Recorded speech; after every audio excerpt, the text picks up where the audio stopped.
Halo Sobat Meet, kita sudah hadir lagi nih bersama Bapak Anto. Ya. Nah, kalau misalkan episode kemarin kita ngebahas tentang plesteran, Pak. Betul, ya? Nah, plesteran. untuk kali ini kita akan membahas step selanjutnya nih setelah plesteran, yaitu acian. Nah, Bapak Anto sudah hadir lagi nih bersama kita untuk membantu kita menjelaskan nih kepada Sobat Meet yang ada di rumah, bagaimana sih, apa sih perbedaan antara acian menggunakan mortar konvensional dan juga mortar instan seperti itu.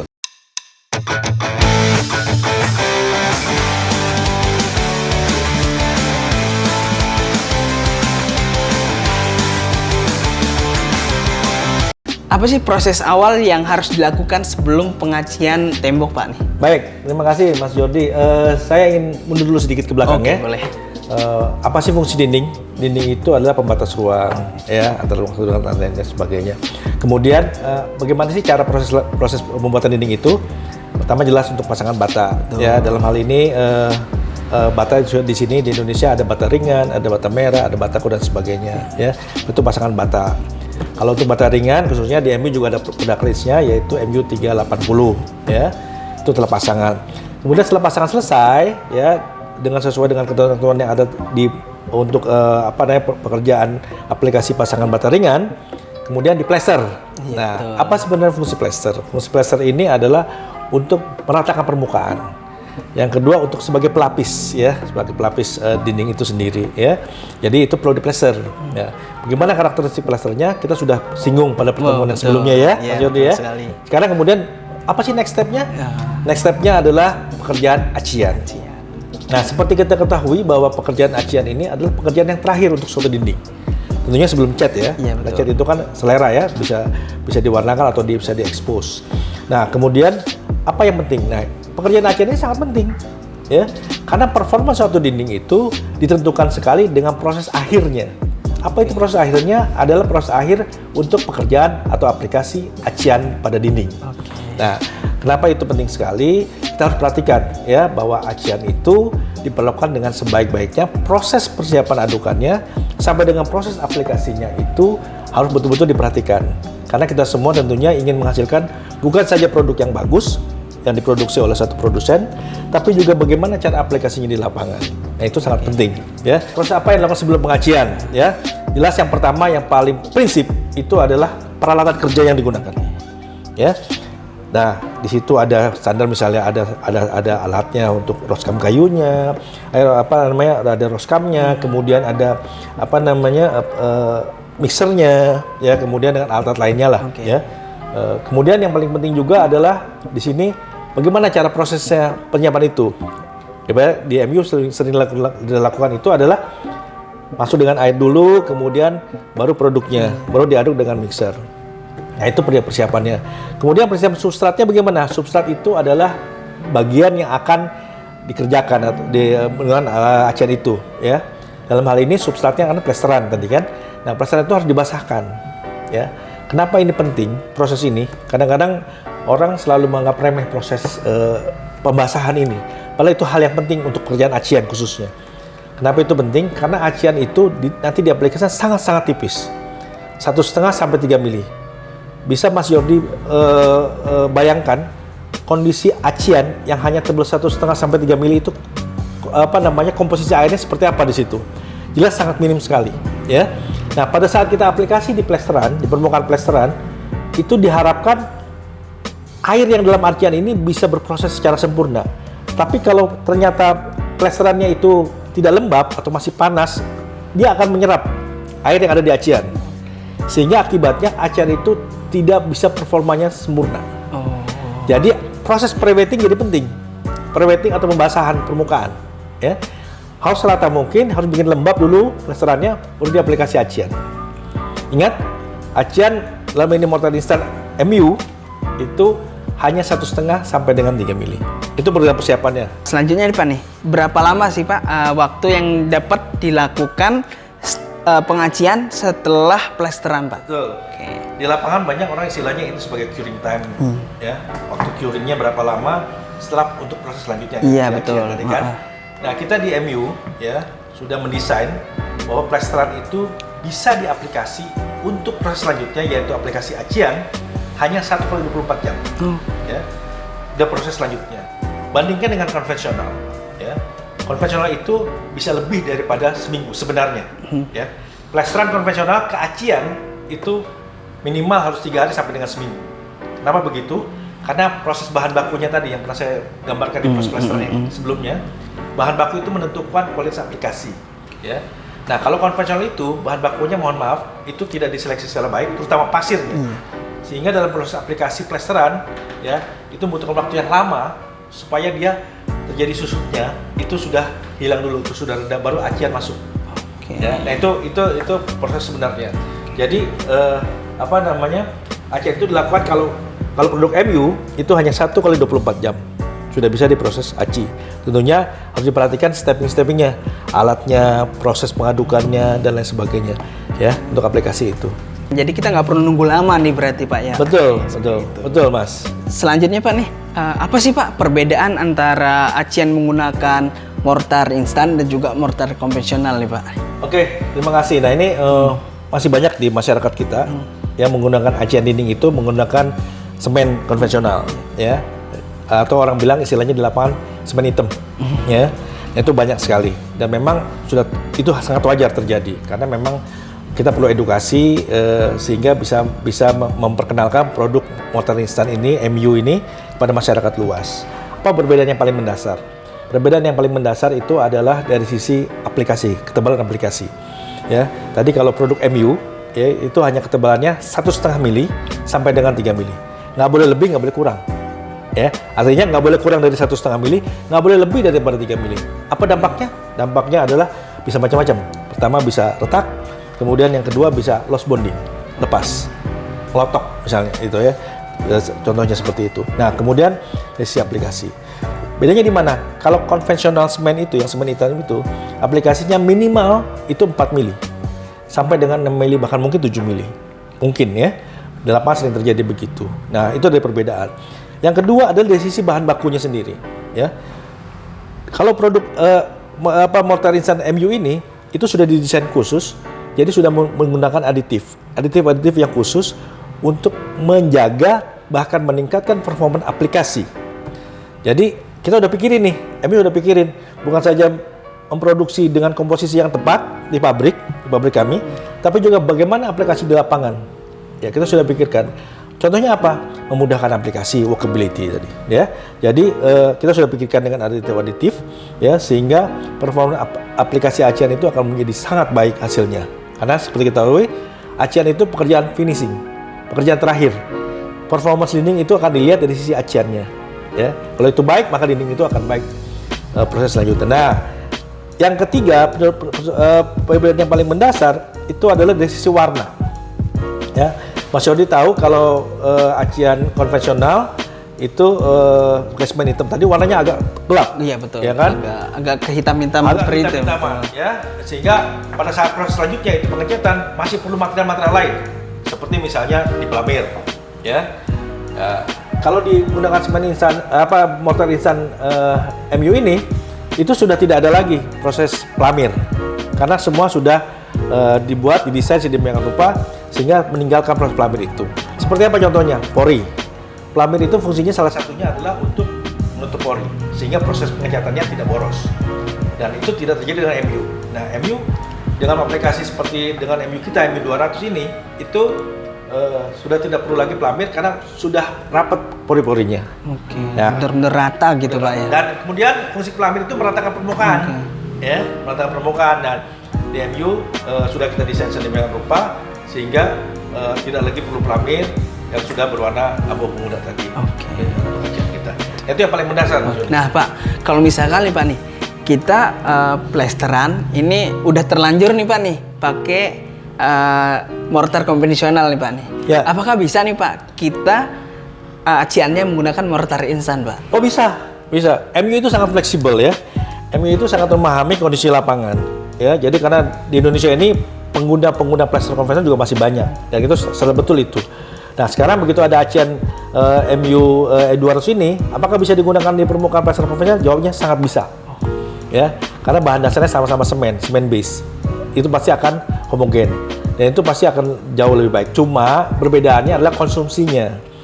Karena mungkin masih banyak berpori di plesteran konvensional, maka konsumsinya itu mungkin jadi lebih berkurang, ya, konsumsinya daripada acian itu sendiri. Kalau di permukaan plesteran MU misalnya 301 tadi itu bisa mendapatkan acian pada saat proses aci, ya, itu bisa lebih kurang sekitar 20 meter persegi, ya. Tapi kalau di plesteran konvensional mungkin akan berkurang sedikit karena konsumsinya akan bertambah.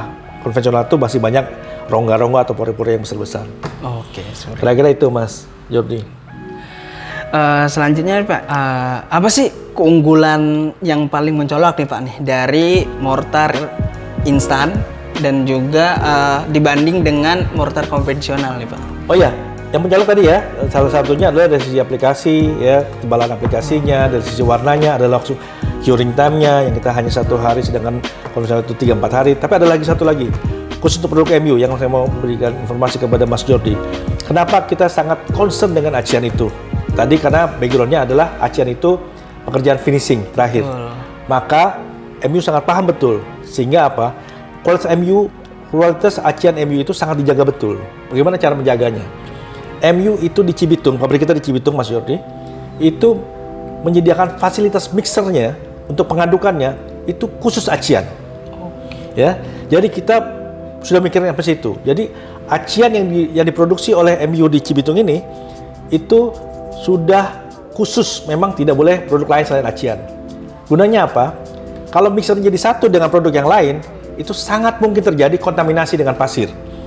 Jadi mungkin di lapangan sangat bisa lihat bahwa kalau produk-produk mortar udah benar-benar produk mortar instan, tapi aciannya masih terkontaminasi dengan pasir. Nah itu yang tidak boleh, ya. Jadi MU memikirkan itu sehingga MU menyediakan khusus mixer untuk membuat acian itu, gitu. Jadi sudah dijamin bahwa kualitas acian MU pasti jauh lebih baik, pasti jauh lebih sempurna, gitu loh. Misalnya nih Pak, kita udah selesai acian nih Pak nih, Ya. udah selesai acian. Menggunakan mortar instan dari mortar utama. Itu berapa lama sih Pak waktu tunggunya untuk masuk ke tahap pengecatan Pak? Oke, nah ini juga hal yang sensitif, ya. Pengecatan itu udah paling akhir lagi nih, setelah acian, ya, setelah jadi dinding dicat. Itu kan bicaranya estetika. Walaupun sekarang itu banyak yang industrial look, jadi acian itu diekspos. Ya, itu ada treatment sendiri tuh Mas Jordi. Cuma kita bicara pengecatan tadi. Bagaimana kondisi pengecatan pada saat setelah produk itu atau dinding itu diaci, ya? Di kita produk-produk MU ini sudah kita desain bahwa proses dari pengerjaan acian selesai sampai ke pengecatan itu hanya dibutuhkan waktu 7 kali 24 jam. Ini patokan dasarnya, ya. Pak, gimana kalau ini tempatnya di dataran tinggi? Pak, gimana kalau tempatnya di lantai basement misalnya? Tinggal disesuaikan. Apa parameternya? Parameternya itu adalah kondisi moisture content atau MC, ya. MC itu ada alatnya namanya protimeter, dia akan mengukur komposisi atau kandungan air yang ada dalam dinding tersebut setelah diaci, ya. Kemudian setelah diaci juga kita harus mengukur juga keasaman, ya, keasaman daripada dinding tersebut, apakah sudah layak cat atau belum. Biasanya ada pengetesannya, kalau sederhana dia dengan kertas lakmus dicek apakah dia sudah layak cat atau belum. Nah, semua itu membantu, ya, aplikator cat atau membantu dalam proses pengecatan itu menjadi lebih baik. Kenapa begitu? Karena acian yang MU ini sudah didesain untuk mempercepat dan menciptakan kelayakan dinding catnya itu, siap dicat itu dengan waktu yang sangat singkat, yaitu 7 kali 24 jam. Nah, itu yang perlu diperhatikan pada saat pengecatan, sehingga nanti kalau terjadi apa-apa dengan cat itu sudah tahu nih dindingnya sudah baik sebenarnya, gitu loh. Jadi tukang cat itu happy sekali kalau mendengar bahwa aciannya menggunakan apa? Menggunakan MU 200, wah dia senang karena meminimalisasi risiko-risiko atau potensi kerusakan cat itu pada saat di kemudian hari, gitu. Nah, satu lagi Mas Jordi yang perlu saya jelaskan juga di sini bahwa MU juga menciptakan produk lain untuk acian, yaitu yang berwarna putih, MU 270.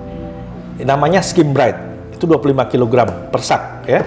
Nah, itu lebih baik lagi. Jadi kalau kita lihat ya, evolusinya dari mulai acian hitam, ya, konvensional, masuk kepada acian mortar instan, warnanya abu-abu muda, sekarang naik lagi, acian putih. Kenapa begitu? Karena ternyata konsumen kita, customer daripada MU ini menginginkan kualitas dinding yang selalu naik kualitasnya. Ekspektasi dari suatu dinding itu meningkat. Jadi MU menyiapkan acian berwarna putih, namanya Skin Bright MU270. Sama karakteristiknya, aplikasinya 1,5 sampai 3 mili, kemudian bisa dicat pada saat 7 kali 24 jam. Perbedaannya di mana? Perbedaannya di warna, abu-abu muda dengan putih. Sehingga apa? Pengecatannya itu lebih bright, lebih keluar warnanya. Ya, jadi memang konsumen kita nih secara estetis dia meningkat kualitas estetikanya nih. Sehingga memang kita sebagai produsen harus menyiapkan itu produk-produk yang inovatif. Ya, seperti saya singgung sebelumnya bahwa MU saja bukan saja menyiapkan produk-produk yang berkualitas, tapi juga selalu melakukan inovasi dan membawa teknologi, ya, untuk bisa digunakan oleh seluruh customernya. Itu kira-kira Mas. Untuk kemasannya sendiri nih Pak, itu berapa sih Pak? Oke, kemasannya yang MU200 ya, dengan segala keunggulannya tadi itu 40 kilo per sak, ya. Nah, MU200 ini tadi saya simpulkan sedikit, dia bisa di substrat atau di atas permukaan plesteran, baik itu konvensional ataupun mortar instan seperti MU ini. Kemudian bisa juga di beton, ya, bisa di beton. Jadi kadang-kadang kalau suatu bangunan itu kan ada unsur betonnya, iya, betul. Baik itu di di kolom, di balok yang mau diekspos gitu ya. Itu juga harus lebih baik sebelum melakukan pengecatan dan sebagainya. Nah itu perlu dibuat produk yang memang bisa nempel baik di permukaan beton dan juga menempel baik di permukaan plester. Nah itu salah satunya keunggulan juga Mas Yordi. Seperti itu ya. Nah kalau untuk daya sebarnya sendiri nih Pak nih, dalam satu kemasan itu atau satu sak Pak ya kita sebut, itu bisa berapa sih Pak daya tutupnya Pak? Oke, daya sebar kita itu kalau secara perhitungan ya, itu dengan ketebalan 1,5 mili, ya 1,5 mili ya, itu bisa lebih kurang sekitar 20 meter persegi, ya. Kalau 1,5 mili, Pak, kadang-kadang tukang bisa lebih dari 1,5 mili, bisa 2 mili, bahkan 2,5 mili, bahkan 3 mili. Berubah nggak Pak daya sebar? Jelas berubah. Ya karena ketebalan itu naik, meningkat, ya kan. Kalau 3 mili dapat berapa Pak? Jelas nggak dapat bisa 20 meter, ya. Jadi itu harus diperhatikan. Tapi kita bisa setipis itu. Kalau bisa tipis, kenapa harus tebal? Ya kan? Kan lebih ekonomis juga, ya. Nah itu yang perlu kita juga jelaskan kepada masyarakat luas bahwa penggunaan MU ini sudah dipikirkan efisiensinya, ya. Yang terlebih lagi, acian ini walaupun sangat sederhana dan sangat enak kalau dilihat, itu kita kasih memberikan training juga. Training di lapangan, supervisi pekerjaan tukang-tukang di lapangan kita bisa lakukan, ya, dan bahkan pengujian di lapangan. Oke, jadi nggak hanya dari plester aja yang kemarin ya. Jadi untuk proses pengacian pun bisa mendatangkan training dari tim mortar utama seperti itu. Dan satu lagi Mas, itu free loh, gratis. Free juga. Wah, luar biasa kan? Itulah bentuk kepedulian MU kepada pasar, ya, bahwa kita memperhatikan bukan saja produk, bukan saja inovasinya, bukan saja teknologinya, tapi pada saat aplikasinya. Jadi konsumen itu nggak sendirian. Setelah beli MU gitu, wah saya sendiri nih, aplikasinya sebelah macam bingung. Nggak usah bingung. Ya, kita kawal, ya, kita kawal prosesnya sehingga betul-betul mendapatkan hasil yang maksimal kepada masyarakat pengguna. Nah teman-teman nih, sama persis seperti plesteran kemarin, teman-teman nggak usah khawatir nih kalau misalkan setelah beli ditinggal gitu aja Pak ya, nggak usah khawatir.